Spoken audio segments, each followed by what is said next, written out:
Hello बच्चों, welcome to RCP academy. आज का फिजिक्स का हमारा जो टॉपिक है वो है बच्चों गोलीय दर्पण द्वारा प्रतिबिंब का बनना। तो आज के हम लोग इस क्लास में देखेंगे कि गोलीय दर्पण से किस तरीके से प्रतिबिंब बनते हैं, उनकी अलग अलग स्थितियों को हम लोग देखेंगे। इसमें आपका अवतल दर्पण से भी देखेंगे और उत्तल दर्पण से भी देखेंगे, दोनों के केस में हम समझेंगे। तो सबसे पहले गोलीय दर्पण द्वारा प्रतिबिंब का बनना और उसका रे डायग्राम हम सीखें, जो उसका आरेख बनता है उसको हम समझें। उससे पहले हम कुछ नियम को समझ लेते हैं कि गोलीय दर्पण द्वारा प्रतिबिंब बनने के लिए क्या क्या नियम होते हैं। ठीक है ना, तो गोलीय दर्पण द्वारा प्रतिबिंब बनने के नियम या कुछ नियम यहाँ देखते हैं। गोलीय दर्पण से प्रतिबिंब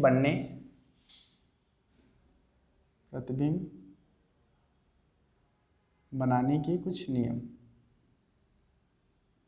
कौन कौन से नियम है यहाँ पे? जनरली 2-3 नियम आप देखेंगे। पहला नियम देखिएगा, पहला नियम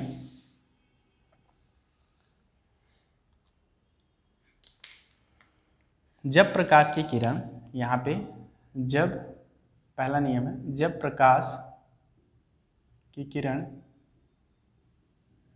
मुख्य अक्ष के समांतर जाती है, ध्यान रखिए, मुख्य अक्ष के समांतर जाती है या जाती है मतलब किस में जाएगी?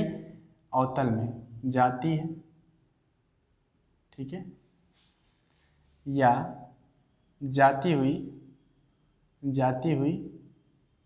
प्रतीत होती है, जाती हुई प्रतीत होगी। ये किस में होगा? ये उत्तल दर्पण में होगा, ठीक है। जब प्रकाश की किरण मुख्य अक्ष के समांतर जाती है या जाती हुई प्रतीत होती है तो परावर्तन के बाद फोकस बिंदु से होकर जाती है। कहाँ से? फोकस बिंदु से पास होती है, फोकस बिंदु से पास होती है। इस बात को ऐसे समझें, आपके पास क्या है? ये आपके पास एक अवतल दर्पण है, ये अवतल दर्पण। यहाँ पे हम क्या करेंगे? कोई भी प्रकाश की किरण हम मानेंगे कि ये मुख्य अक्ष के समांतर जा रहा है, यहाँ फोकस होता है, तो ये परावर्तन के बाद फोकस बिंदु से होकर चली आएगी। ये पहला नियम है। इसी चीज़ को हम लोग ऐसे समझेंगे इसमें उत्तल दर्पण के लिए, जब ऐसा जाता हुआ प्रतीत हो। मैंने एक यहाँ पे लिख दिया, ठीक है, ऐसा देखिए यहाँ पे है और यहाँ पे आपका सी। जब भी ऐसा लगे कि प्रकाश की किरण कोई जो है मुख्य अक्ष के, मतलब ऐसा लग रहा है कि ये फोकस से जाता हुआ प्रतीत हो रहा है, एक्चुअल में जा नहीं रहा है ऐसा, ठीक है, तो ये रिफ्लेक्शन के बाद ये आपका जो है ये दूसरा नियम है। अभी हम इसी को समझ लेते हैं। ये लाइट रेज ऐसे गई और आफ्टर द रिफ्लेक्शन ऐसे पास हो गई, तो ये जाता हुआ प्रतीत होगा। मतलब दो केस यहाँ पे है। जब भी प्रकाश की किरण मुख्य अक्ष के समांतर जाएगी तो परावर्तन के बाद ये फोकस से पास होगी। वही सेम चीज़ आपका उत्तल दर्पण में मुख्य अक्ष के समांतर जब प्रकाश की किरण जाएगी तो परावर्तन के बाद ये फोकस से जाती हुई प्रतीत होगी, एक्चुअल में फोकस से नहीं जा रही है, क्योंकि ये डाइवर्ज हो गया। इसको पीछे की तरफ जब हम बढ़ाएंगे तो ऐसा लगेगा ये फोकस से जा रही है। तो ये तो पहला नियम हो गया। दूसरा नियम इसी का उल्टा, जब प्रकाश की किरण फोकस से जाए, क्या? जब प्रकाश की किरण फोकस से पास होगी, ध्यान रखिएगा, फोकस से पास हो या होती हुई प्रतीत हो, ध्यान रखिए, मतलब दोनों की बात हो रही है।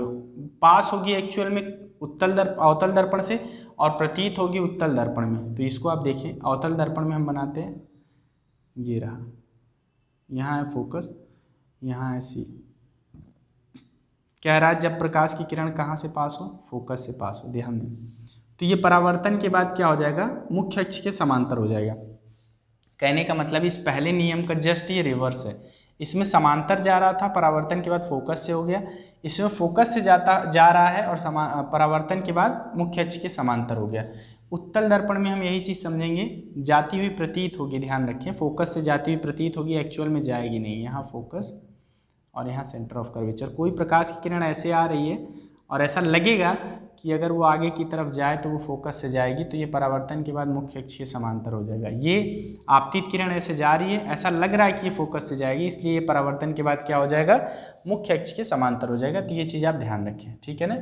जब भी कोई प्रकाश की किरण मुख्य अक्ष के समांतर जा रहा था तो परावर्तन के बाद ये फोकस से एक्चुअल में जा रहा था या जाता हुआ प्रतीत हो रहा था। हमेशा ध्यान रखें, इमेजिनेशन वाली बात हमेशा उत्तल दर्पण में आएगा और रियल में कहाँ होगा, अवतल दर्पण में होगा। इस बात को हमेशा दिमाग में बैठा लें यहीं से। तो जब प्रकाश की किरण फोकस से पास होगा या पास होती हुई ऐसा लगेगा कि ये पास हो रहा है, तो परावर्तन के बाद ये मुख्य अक्ष के समांतर हो जाएगा। तो ये बेसिकली आपका पूरा का पूरा हुआ 2 नियम। तीसरा नियम इसका देखिए, तीसरा नियम क्या है। तीसरा नियम मैं यहाँ लिख देता हूँ। जब प्रकाश की किरण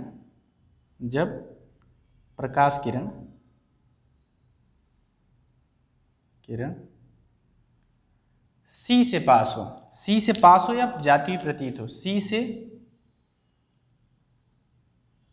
जाती है मतलब अवतल में जाती है या जाती हुई प्रतीत होती है, ध्यान रखें, जाती हुई प्रतीत होती है। इस बात को आप समझें। यहाँ पे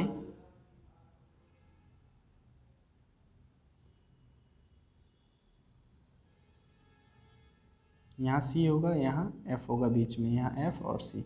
जब भी प्रकाश की किरण ऐसा होगा कि ये C से जाता हुआ प्रतीत होगा, तो ध्यान रहे जब भी प्रकाश की किरण C से जा रही है तो ये जो C जो आपका जिसको आप बोलते हैं वक्रता केंद्र, अभी जो वक्रता केंद्र है F आपका मुख्य फोकस है, वक्रता केंद्र से जब भी कोई प्रकाश की किरण जाती है तो ये परावर्तन के बाद इसी पाथ पे, इसी रास्ते पर वापस आती है, सेम टू सेम। इसका कारण क्या होता है, क्योंकि जो भी प्रकाश की किरण वक्रता केंद्र से जाता है वो दर्पण के लिए हमेशा अभिलंब की तरफ व्यवहार करता है, मतलब इसका जो बिहेवियर होगा वो अभिलंब की तरह होता है। और इसको आप जो है अवतल दर्पण में समझें कि जब भी कोई प्रकाश की किरण, जैसे मान लीजिए ये अभिलंब है, कोई प्रकाश की किरण अगर अभिलंब वाले लाइन पर ही जा रहा है तो ये परावर्तन के बाद इसी पे वापस आता था। क्यों?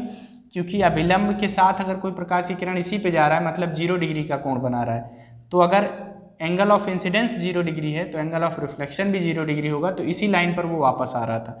लेकिन जब कोई प्रकाश की किरण कुछ एंगल बना रहा था, मान लीजिए आई, तो ये आर एंगल पर रिफ्लेक्ट हो रहा था। और परावर्तन के नियम के अनुसार कोण आई बराबर क्या था, कोण आर था, ठीक है। तो अगर 0 पे जाएगा तो 0 पे ही रिफ्लेक्ट होगा, तो कोण आई बराबर कोण आर। तो यहाँ पे बेसिकली परावर्तन के नियम का भी पालन होगा। इसी बात को आप उत्तल के केस में समझें। उत्तल के केस में आप समझेंगे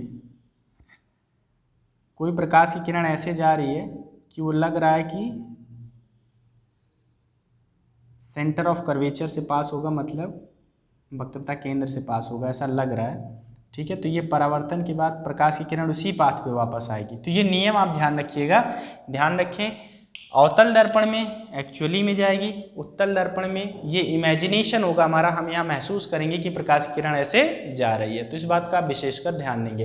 तो ये तो बेसिक 3 नियम हो गए, पहला, दूसरा और तीसरा नियम। तीनों नियम हमने आपको एक ही स्थान पर समझाने का प्रयास किया। आई होप आपको ये बात समझ आ गई होगी। अब हम लोग जो है इसके बाद चलेंगे कि किस तरीके से अवतल दर्पण द्वारा प्रतिबिंब बनता है, ठीक है ना। अवतल दर्पण द्वारा प्रतिबिंब का बनना हम देखेंगे, ठीक है। गोलीय दर्पण का पहला पार्ट, अवतल दर्पण द्वारा प्रतिबिंब का बनना, ठीक है। अब अवतल दर्पण एक ऐसा दर्पण है जहां पर अलग अलग सिचुएशन में अलग अलग प्रतिबिंब बनने वाला है। कहने का मतलब, जब आप अवतल दर्पण के सामने अलग अलग जगहों पर वस्तु को रखेंगे तो उसी के अनुसार अलग आकृति का अलग पोजीशन पर आपका जो प्रतिबिंब बनेगा वो दिखेगा। तो हम यहाँ लिखेंगे अवतल दर्पण द्वारा, अवतल दर्पण द्वारा प्रतिबिंब का बनना, प्रतिबिंब का बनना, अवतल दर्पण द्वारा प्रतिबिंब का बनना, ठीक है। यहाँ पे आपको समझना है अलग अलग पोजीशन, जब वस्तु अनंत पर हो, समझे, जब वस्तु अनंत पर हो, ये पहला कंडीशन। अब देखें अवतल दर्पण में क्या होगा जब वस्तु अनंत पर होगा। तो दो तरीके से इसकी इमेज बनती है। पहली तो ये यहाँ पे मान लीजिए C है, यहाँ मान लीजिए F है। जब वस्तु अनंत पे होगा तो प्रकाश की किरणें अगर हम समांतर में लाएंगे, ऐसे मुख्य अक्ष के समांतर में, तो ये परावर्तन के बाद फोकस पर आकर मिलेंगे। कहाँ मिलेंगे? फोकस पर। ये तो पहला तरीका हो गया। दूसरा तरीका समझें, दूसरा तरीका आप समझेंगे यहाँ पे C और यहाँ, जब भी प्रकाश की किरण फोकस से आप पास कराएंगे तो ये परावर्तन के बाद मुख्य अक्ष के समांतर, मतलब यहाँ पे, और जब भी प्रकाश की किरण आप C से पास कराएंगे ऐसे, ठीक है, तो एज इट इज जाएगा, ये परावर्तन के बाद इसी पे वापस आएगा। तो दोनों तरीके से आपको एक ही पोजीशन पे देखने को मिलेगा। तो ये रहा जहाँ पे ये दोनों कट कर रहा है। कहने का मतलब प्रकाश की किरण यहाँ से गई और परावर्तन के बाद ये परावर्तित किरणें जो हैं वो फोकस पर आकर मिली। तो जो हमारा प्रतिबिंब बना वो कहाँ बना? फोकस पर। पहला पॉइंट आपका यही होगा कि ये बना कहाँ? फोकस पर। दोनों परावर्तित किरणें वास्तव में मिल रही हैं कि इन्हें हम इमेजिन कर रहे हैं? तो आप देख पा रहे हैं लाइट जो यहाँ रेज हैं ये वास्तव में मिल रही हैं, तो आप यहाँ कहेंगे वास्तविक है। कैसा है? वास्तविक है। ठीक है। तीसरा पॉइंट आप यहाँ ध्यान रखेंगे कि ये जो वस्तु होगा, वस्तु की साइज से बड़ी है या छोटी है? ठीक है ना, तो याद रखिए छोटी है या बिंदु आकार की है, बिंदु साइज की, बिंदु साइज की, बिंदु की तरीके से बहुत छोटी है। ठीक है ना, तो आपका फोकस पर है, वास्तविक है, छोटा है और इमेज उल्टा बनेगा। उल्टा इमेज बनने का मतलब अगर वस्तु ऐसे रखा हुआ है, मतलब ये ऊपर इसका सर है, नीचे पैर है, हेड और टेल, तो इसमें इमेज जो बनेगा, इमेज ऐसा बनेगा, मतलब इस लाइन से जो मुख्य अक्ष है उससे नीचे बनेगा, सर नीचे आ जाएगा, पैर ऊपर हो जाएगा। ठीक है ना, तो इसको बोलते हैं उल्टा। ये ऐसे है, मतलब यहाँ ऊपर इसको ऐसे रखा जाएगा तो ये इसके नीचे ऐसा बनेगा, तो इसको बोलते हैं उल्टा। यहाँ पर आप देखें, इसी बात को मैं दूसरे तरीके से बना के आपको समझाना चाह रहा हूँ कि अगर पहले प्रकाश की किरण फोकस से पास कराएंगे तो परावर्तन के बाद मुख्य अक्ष के समांतर हो जाएगा, ये नियम में मैंने आपको बताया है। और जब भी प्रकाश की किरण यहाँ वक्रता केंद्र से जाएगा तो परावर्तन के बाद उसी बिंदु से वापस आएगा, और वापस आते वक्त जो ये परावर्तित किरण है, मतलब ये पहली किरण थी, ये दूसरी थी, तो परावर्तन के बाद पहली लाइन यहाँ आई और दूसरी लाइन यहाँ जा रही है, तो ये परावर्तन के बाद पहली और दूसरी लाइन जिस बिंदु पर कट कर रहे हैं वहीं तो इमेज बनेगा। तो आप देखिए फोकस पर बन रहा है। और अगर यहाँ कहीं ऑब्जेक्ट ऐसे रहा होगा तो यहाँ से लाइट रेस गया तो आप देखो इसका सर ऊपर है तो इसका सर नीचे आ रहा है, तो बात वही हुई। पोजीशन क्या है? फोकस। कैसा है? वास्तव में कट कर रहा है तो वास्तविक, छोटा होगा और उल्टा होगा। ये पहला सिचुएशन हो गया जब वस्तु हमारा कहाँ है? अनंत पर है। तो ये सारे पॉइंट्स को आप बहुत ध्यान से समझते चलेंगे, जो भी बात आपके समझ में नहीं आए उसको आप बहुत अच्छे से पूछेंगे। ठीक है ना। अब देखें, हम जैसे जैसे वस्तु को आप दर्पण की ओर बढ़ाएंगे वैसे वैसे प्रतिबिंब दर्पण से दूर हटेगा। तो हमारा दूसरा केस लेंगे। दूसरा केस, जब वस्तु इन्फिनिटिव और C के बीच में हो, मतलब वक्रता केंद्र और अनंत के बीच, जब वस्तु इन्फिनिटिव और C के बीच हो, तो ये देखें, इस कंडीशन को समझें। ये हमारे पास हो गया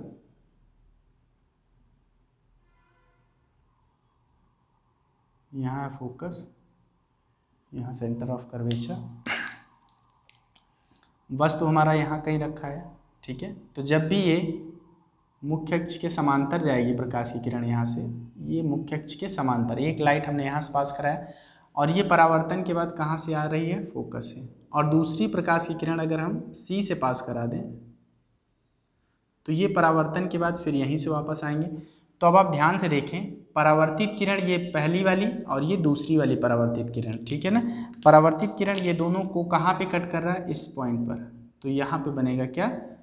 प्रतिबिंब। ये अगर ऑब्जेक्ट है तो ये इमेज है। अब आप ध्यान से देखें, ऑब्जेक्ट का सर ऊपर था, ये A है, ये B है, तो यहाँ नीचे क्या आया? A डैश इसका और ये B, ठीक है, B डैश, B ऐसे, मतलब ये नीचे आ गया, B ऊपर हो गया, तो ये इमेज का होगा। तो अब आप यहाँ पे क्या समझेंगे कि प्रतिबिंब जो है कहाँ बन रहा है? तो हम यहाँ पहली बात लिखेंगे बिटवीन, मतलब C और F के बीच। C और F के बीच मतलब वक्रता केंद्र और मुख्य फोकस के बीच। कैसा है भाई? उल्टा है। वास्तव में किरणें मिल रही हैं तो प्रतिबिंब कैसा है? वास्तविक है। कैसा है? वास्तविक है।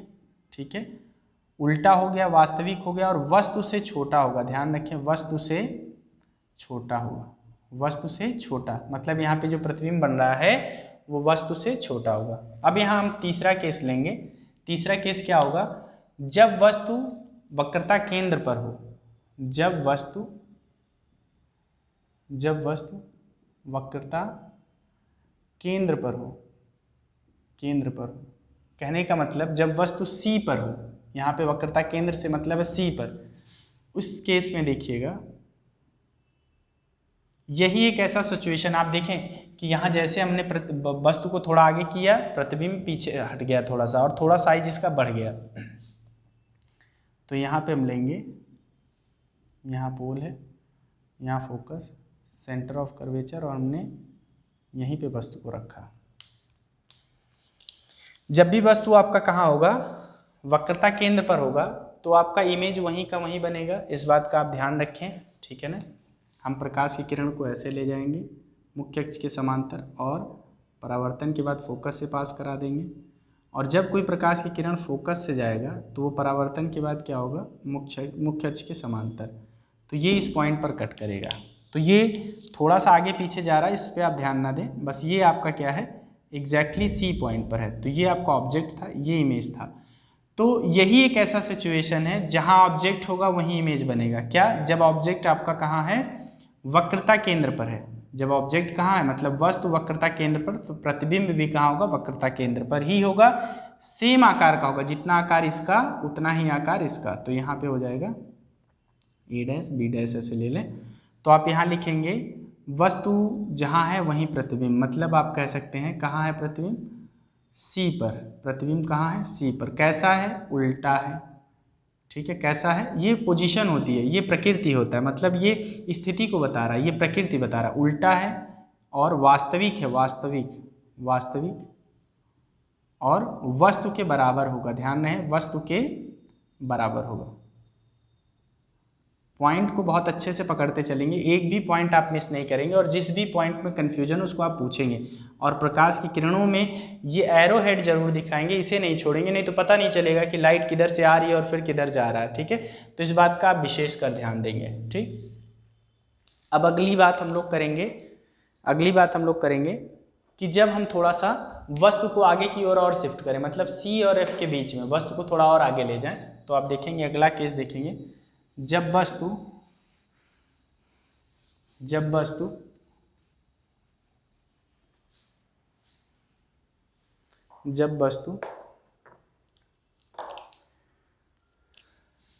C और F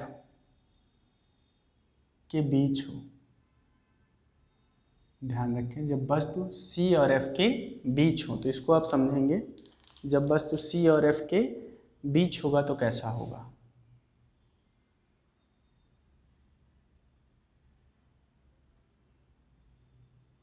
यहाँ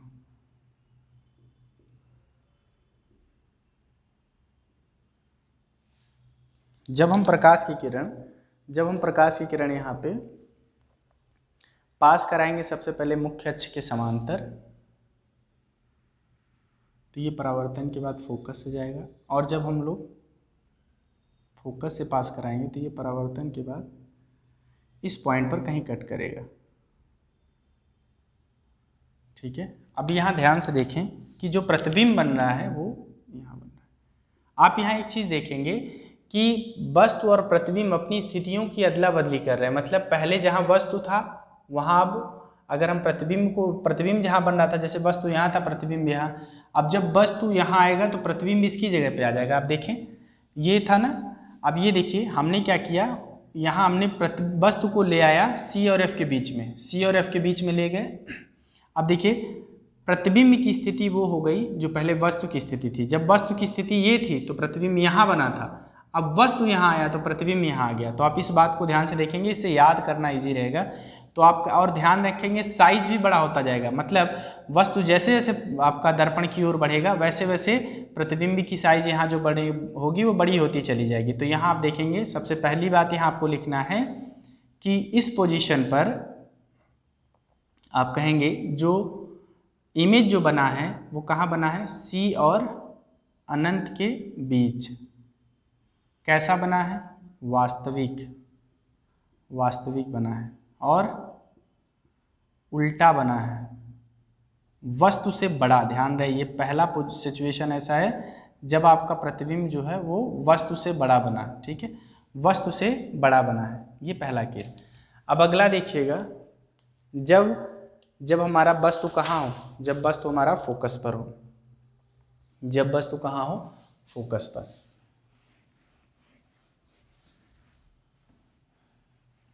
इसको आप ध्यान देंगे, जब वस्तु फोकस पर होगा तो प्रतिबिंब कैसा बनेगा। जब वस्तु फोकस पर हो, देखिए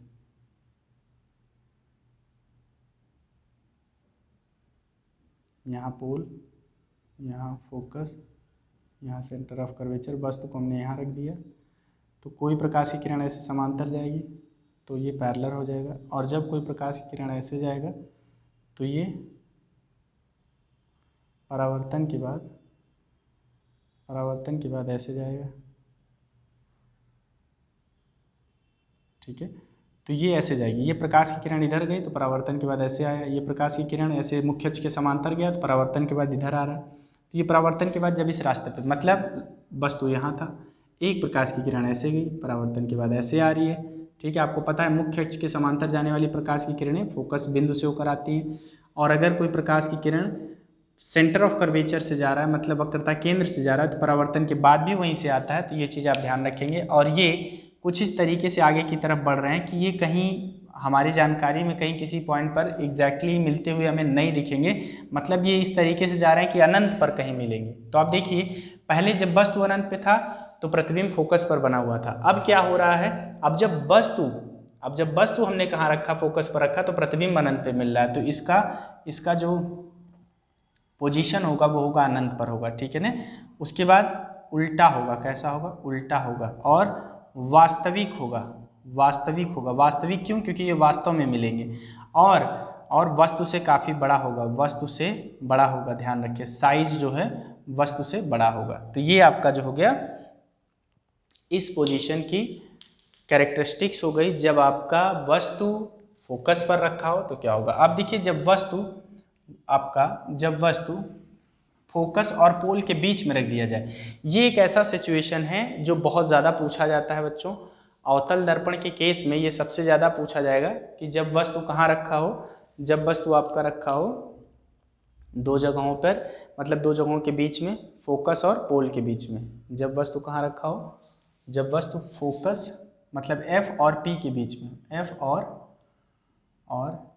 P के बीच, इस बात को आप समझेंगे, इम्पॉर्टेंट है ये, ठीक है, क्योंकि ये अवतल दर्पण की एक ऐसी स्थिति है जब अवतल दर्पण आभासी प्रतिबिंब बनाएगा, आभासी प्रतिबिंब। देखिए यहाँ पे कहीं वस्तु रखा होगा, प्रकाश की किरणें ऐसी जाएंगी मुख्य अक्ष के समांतर, तो परावर्तन के बाद ये फोकस से पास होंगी, और जब प्रकाश की किरण वक्रता केंद्र से जाएगी, ऐसा लगेगा, तो ये परावर्तन के बाद फिर से जब ऐसे जाएंगी इस सीध में, परावर्तन के बाद इसी रास्ते से वापस आएंगी, और ये परावर्तन। अब ये चूंकि ये आपका जो है, हमने आपको अभिसारी और अपसारी पढ़ाया था, ये अपसारी प्रकृति की हैं, ये आगे की तरफ जा रही हैं और फैलते जा रही हैं, तो ये कहीं अनंत पर मिलेंगी नहीं। जब ये कहीं अनंत पर नहीं मिलेंगी तो इस वस्तु का प्रतिबिंब कहाँ बनेगा, तो आगे जा कर के तो कहीं ये मिलने वाले नहीं है, तो आगे प्रतिबिंब बनने वाला नहीं है। तो इस बात को हम क्या करेंगे, इस प्रकाश की किरण को हम पीछे की तरफ इमेजिन करेंगे कि अगर ये पीछे जाए तो कहाँ मिलेगा, तो ये पीछे की तरफ जब इमेजिन करेंगे तो एक पॉइंट यहाँ पर आकर के ये कट कर जाएगा, ठीक है। तो हम सबसे पहली बात तो कहेंगे जो प्रतिबिंब बन रहा है वो कहाँ बन रहा है, दर्पण के पीछे। पॉइंट याद रखें, कहाँ बन रहा है, दर्पण के पीछे। कैसा बन रहा है, सीधा बन रहा है, ध्यान रहे सीधा। अगर सर ऊपर है इधर दर्पण का तो यहाँ प्रतिबिंब का भी सर ऊपर है। और कैसा है, सीधा है, दर्पण के पीछे है, बड़ा है, ध्यान रहे बड़ा है, कैसा है, बड़ा है। और सबसे इम्पॉर्टेंट बात कि ये वास्तव में नहीं मिल रहा है, तो ये आभासी है। कैसा है, आभासी है। इसको हमने आभास किया है कि अगर प्रकाश की किरणें ऐसे जाएं पीछे की ओर तो कहाँ बनेंगी, पीछे बनेंगी, ठीक है ना। तो ये आभासी है, इस बात को आप बहुत अच्छे से समझेंगे, ठीक है ना। मेरे ख्याल से ये बात आपको समझ में आ गई होगी। और एक ही ऐसा कंडीशन है जब अवतल दर्पण द्वारा आभासी प्रतिबिंब बनता है। तो अब यहाँ पे एक चीज़ ध्यान रखें, जब आपसे पूछा जाए, कभी भी जब आपसे पूछा जाए बच्चों कि कौन से ऐसे दर्पण हैं जिनसे हमारा जो प्रतिबिंब बनता है वो आभासी बनता है। तो ध्यान रखिए, अवतल दर्पण भी आभासी प्रतिबिंब बनाता है, उत्तल दर्पण भी बनाता है और समतल दर्पण भी बनाता है। कहने का मतलब ये है यहाँ पे कि जब भी आभासी प्रतिबिंब की बात करें तो तीनों का नाम आप लिखेंगे, अवतल, उत्तल और समतल तीनों, ठीक है। लेकिन जब वास्तविक की बात करेंगे तो वास्तविक सिर्फ और सिर्फ अवतल बनाता है, मतलब अवतल दर्पण वास्तविक और आभासी दोनों प्रतिबिंब बनाता है। लेकिन अगर समतल और उत्तल दर्पण की बात करेंगे तो उनसे सिर्फ और सिर्फ आभासी प्रतिबिंब बनता है। तो ये पूरा का पूरा जो है अवतल दर्पण द्वारा प्रतिबिंब का बनना हो गया। अब इसकी समरी हम देखेंगे, अगर इसको हम लोग शॉर्ट नोट टाइप में देखना चाहें तो हम इसको जो है किस तरीके से इसकी हम समरी देखेंगे, सारांश पूरा हम कह सकते हैं, ठीक है। ये जो हम अवतल दर्पण द्वारा प्रतिबिंब का बनना सीखे इसका सारांश देखें। इसका अगर हम सारांश देखें बच्चों तो समझिएगा, इसका सारांश पूरा शॉर्ट में। हम सबसे पहले क्या है यहाँ पे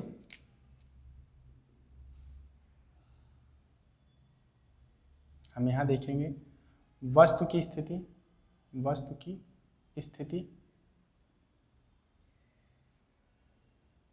ठीक है, प्रतिबिंब की स्थिति, प्रतिबिंब की स्थिति,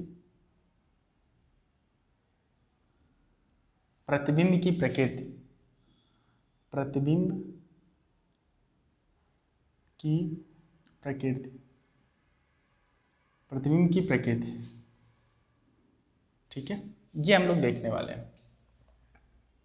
अवतल दर्पण की हेल्प से हम देखेंगे, फिर अभी उत्तल वाला भी देखेंगे, उत्तल दर्पण से बनना। पहले इसको आप समझ लें। पहली स्थिति आप ये जान लें, जब वस्तु की स्थिति कहाँ थी, अनंत पर। जब वस्तु कहाँ था, अनंत पर, तो प्रतिबिंब कहाँ बन रहा था, फोकस पर। ध्यान दें, फोकस पर। कैसा बन रहा था, उल्टा, छोटा, छोटा बोले तो बहुत, मतलब बिंदु आकार का। और क्या था, वास्तविक, ठीक है। ये एकदम दिमाग में रखेंगे। अब देखिए यहाँ जैसे जैसे हम आगे बढ़ेंगे, ठीक है, C और इन्फिनिटिव के बीच, तो F एंड C के बीच, मतलब जब हमारा C और अनंत, मतलब वक्रता केंद्र और अनंत के बीच में जब वस्तु था तो प्रतिबिंब कहाँ बन रहा था, फोकस और वक्रता केंद्र के बीच में। कैसा बना, उल्टा बना था, छोटा ही था लेकिन बिंदु आकार का नहीं था, थोड़ा सा बड़ा हो गया था, छोटा और वास्तविक, वास्तविक। तीसरा पॉइंट हम यहाँ देखेंगे, तीसरा पॉइंट C पर, जब वस्तु हमारा वक्रता केंद्र पर था तो प्रतिबिंब हमारा कहाँ बना था, ये भी C पर ही बना था। यही एक ऐसा पोजीशन है जहाँ दोनों एक ही पॉइंट पर और एक ही जगह पर होते हैं। कैसा था, उल्टा और वास्तविक, समान आकार का। ध्यान रहे, समान आकार, समान आकार, मतलब आकार जो है वो समान है। चौथा देखें, चौथा पॉइंट यहाँ हम देखेंगे, जब प्रतिबिंब, जो वस्तु हमारा है वो C और F के बीच है, C और F के बीच, तो प्रतिबिंब कहाँ बना, C और F के बीच जब है तो प्रतिबिंब जो जाएगा वो C और अनंत के बीच जाएगा। कहाँ जाएगा, अनंत के बीच। कैसा होगा, उल्टा, वास्तविक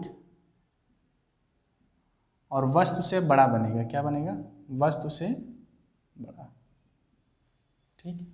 पांचवा कंडीशन देखें, जब पांचवें कंडीशन में आएंगे, जब वस्तु कहाँ होगा, फोकस पर। जब वस्तु कहाँ हो, फोकस पर, तो प्रतिबिंब कहाँ बनेगा, अनंत पर, ठीक है, अनंत पर। कैसा होगा, उल्टा, सीधा, सॉरी, उल्टा, वास्तविक, वास्तविक, ठीक है, और वस्तु से काफ़ी बड़ा होगा, वस्तु से बड़ा। ये चीज़ ध्यान रखें। पॉइंट नंबर 6 देखेंगे, जब कहाँ हो, F एंड P के बीच। ध्यान रखें, F और P के बीच हो तो प्रतिबिंब कहाँ बनने वाला है, दर्पण के पीछे, दर्पण के पीछे। ये पोजीशन होगी, दर्पण के पीछे। कैसा होगा, सीधा, ये बात ध्यान रखें, सीधा, आभासी, आभासी और वस्तु से बड़ा, वस्तु से बड़ा। तो ये बच्चों कंप्लीट अवतल दर्पण द्वारा जो प्रतिबिंब बनना था वो हम लोगों ने यहाँ पे देखा, और उसकी प्रकृति भी हमने अच्छे से देखी, और उसकी समराइज भी हमने, ये समरी भी देख ली कि कब कहाँ पर होगा और कैसे कैसे। थोड़ा सा दिमाग लगा के अगर याद करेंगे तो ये आपको याद रहेगा, क्योंकि आप देख रहे हैं कि जैसे जैसे हम वस्तु को आगे बढ़ा रहे हैं, प्रतिबिंब हमारा जो हो रहा है, प्रतिबिंब की स्थिति पीछे खिसक रही है, और उसी अनुसार जो उसकी प्रकृति आ रही है छोटा बड़ा बन रहा है। जितना हम दर्पण के करीब जाएंगे प्रतिबिंब उतना हमारा बड़ा होगा। तो ये बात आप याद रखेंगे, ठीक है। अब हम चलेंगे उत्तल दर्पण द्वारा प्रतिबिंब का बनना सीखेंगे, ठीक है ना। उत्तल दर्पण द्वारा, ठीक है, प्रतिबिंब का बनना। इसमें दो ही केस है। उत्तल दर्पण द्वारा प्रतिबिंब का बनना हम जब सीखेंगे तो यहाँ पे सिर्फ दो ही केस, उनको हम समझते हैं।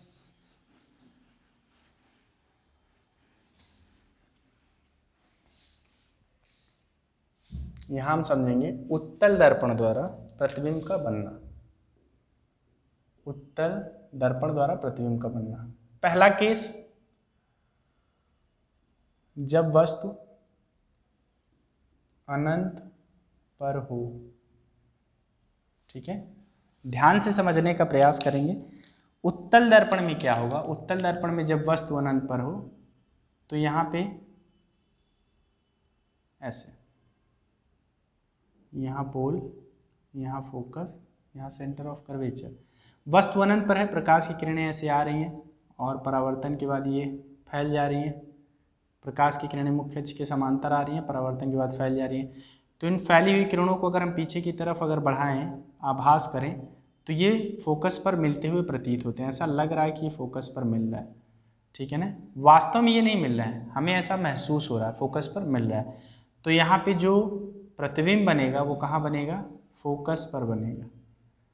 कैसा बनेगा, सीधा बनेगा और बहुत छोटा होगा वस्तु से, उसका आकार जो होगा बहुत छोटा होगा, और छोटा मतलब बिंदु आकार का होगा, ठीक है।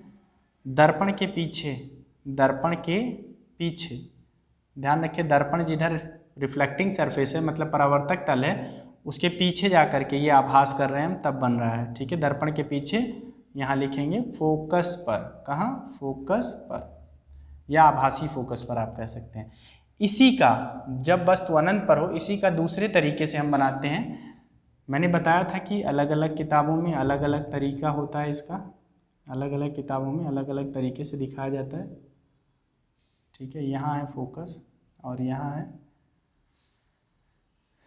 अगर कोई प्रकाश की किरण कुछ इस तरीके से है, ऐसे जा रही है, ठीक है, तो ये प्रकाश की किरण जब आपका फोकस से जाती हुई प्रतीत होगी तो परावर्तन के बाद क्या होगा, मुख्य अक्ष के समांतर आ जाएगी। और जब कोई प्रकाश की किरण ऐसा होगा कि ये वक्रता केंद्र से जा रही है तो ये परावर्तन के बाद यहीं से वापस आ जाएगी ऐसे। तो अगर हम ये परावर्तित किरण को पीछे की तरफ रिट्रेस करें, परावर्तित किरण को पीछे की तरफ अगर हम बढ़ाएं तो ये यहाँ पे ऐसा मिलता हुआ प्रतीत हो रहा है। ये प्रकाश की किरण ये है, इधर गया होगा फिर इधर से वापस भी तो आया होगा। तो प्रतिबिंब जो बन रहा है वो कहाँ बन रहा है, प्रतिबिंब जो बन रहा है वो फोकस पर बन रहा है। इस बात को आप देखें, ठीक है।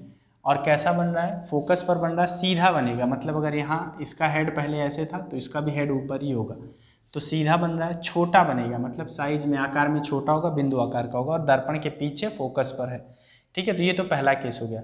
अब दूसरा केस समझें इसका, कि जब वस्तु अनंत के अलावा कहीं भी रख दो, अवतल दर्पण में जब वस्तु अनंत के अलावा कहीं भी रख दो, प्रतिबिंब की स्थिति एक ही होती है और एक निश्चित साइज की होती है। इसकी इसी प्रॉपर्टी को हम लोग यूटिलाइज करते हैं कई जगहों पे। जैसे पीछे के दृश्य को देखने के लिए हम लोग गाड़ियों के जो बैक साइड वाला मिरर होता है उसमें हम लोग इसका प्रयोग करते हैं। तो आप कह सकते हैं, दूसरा कंडीशन लेंगे, जब वस्तु अनंत के अतिरिक्त, जब वस्तु अनंत के अतिरिक्त दर्पण के सामने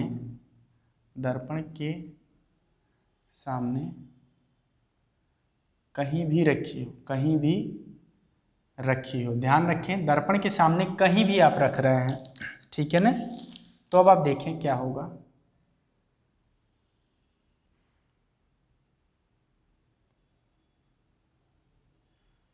यहाँ पे आपका फोकस, यहाँ सेंटर ऑफ कर्वेचर। आपने दर्पण के सामने यहाँ रखा, प्रकाश की किरण को आप पास कराएंगे ऐसे मुख्य अक्ष के समांतर, तो ये परावर्तन के बाद ऐसे हो जाएंगे, तो ये आपका फोकस से होता हुआ जाएगा। ठीक है, ऐसा महसूस होगा जब प्रकाश की किरण मुख्य अक्ष के समांतर जाएगी तो परावर्तन के बाद इधर डाइवर्ज हो जाएगी, तो इसको अगर हम पीछे की तरफ ट्रेस करेंगे तो ऐसा लगेगा फोकस से होकर जा रहा है। और यहाँ पे ध्यान रखें, जब भी हम लोग लाइट रेज को सेंटर ऑफ कर्वेचर के सीध में, मतलब यहाँ पे वक्रता केंद्र के सीध में हम जब इसको ले जाएंगे तो ये ऐसा लगेगा परावर्तन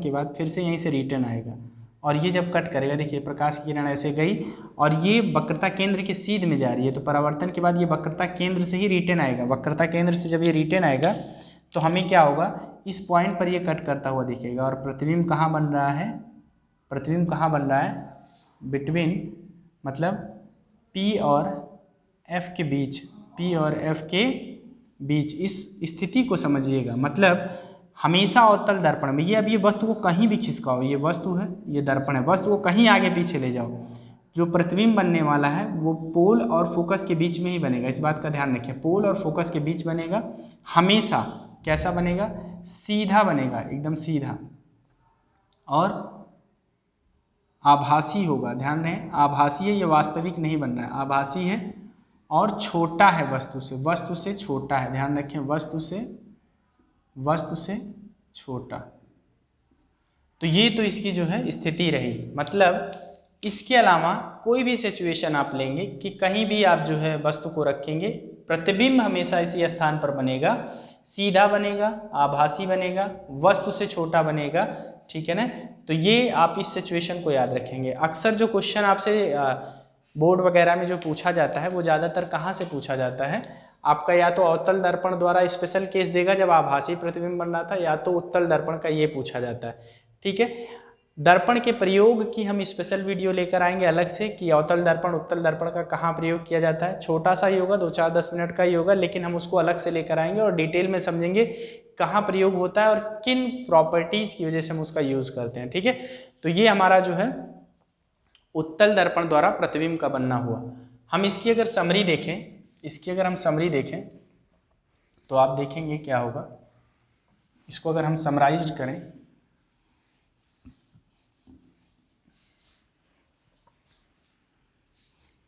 इसकी अगर हम समरी देखें, सारांश इसका देखें, सारांश, आई होप आपको ये सारी बातें समझ आ रही होंगी। सारांश में हम क्या देखेंगे, वस्तु की स्थिति, प्रतिबिंब की स्थिति,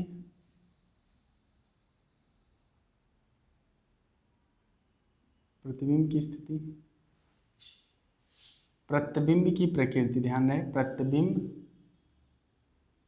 की प्रकृति, इन तीनों चारों बिंदुओं को ध्यान से समझेंगे। जो बात भी इसमें नहीं समझ आ रहा है, आप बिल्कुल परेशान नहीं होंगे, आराम से पूछेंगे, घबराने की कोई ज़रूरत नहीं है। बहुत सारी ऐसी बातें होती हैं जो एक बार में आपके समझ नहीं आती हैं, बट उसको आप दोबारा वीडियो को दोबारा रिमाइंड करके देखिएगा, और जो हमने नियम बताए हैं उनको सबसे पहले अच्छे से केयरफुली के साथ देखिएगा। ठीक है, जब वस्तु कहाँ हो, वस्तु की स्थिति जब अनंत पर हो, ध्यान रखिएगा कहाँ हो, वस्तु की स्थिति अनंत पर, तो प्रतिबिंब कहाँ बनेगा, फोकस पर। कैसा बनेगा भाई, सीधा, आभासी, छोटा, छोटे में बिंदु आकार का होगा, वस्तु से छोटा काफी होगा। ठीक है, दूसरी स्थिति आप देखिए, अनंत के अतिरिक्त कहीं भी, अनंत के अतिरिक्त कहीं पर, कहीं भी वस्तु रखा गया है, ठीक है ना, दर्पण के सामने कहीं पर भी रखा गया, तो प्रतिबिंब हमेशा कहाँ बनेगा, F और P के बीच, मतलब फोकस और पोल के बीच बनेगा, फोकस और पोल के बीच बनेगा। कैसा बनेगा भाई, सीधा, यहाँ बिंदु ध्यान रहे, बिंदु जरूर लिख लें, सीधा, आभासी,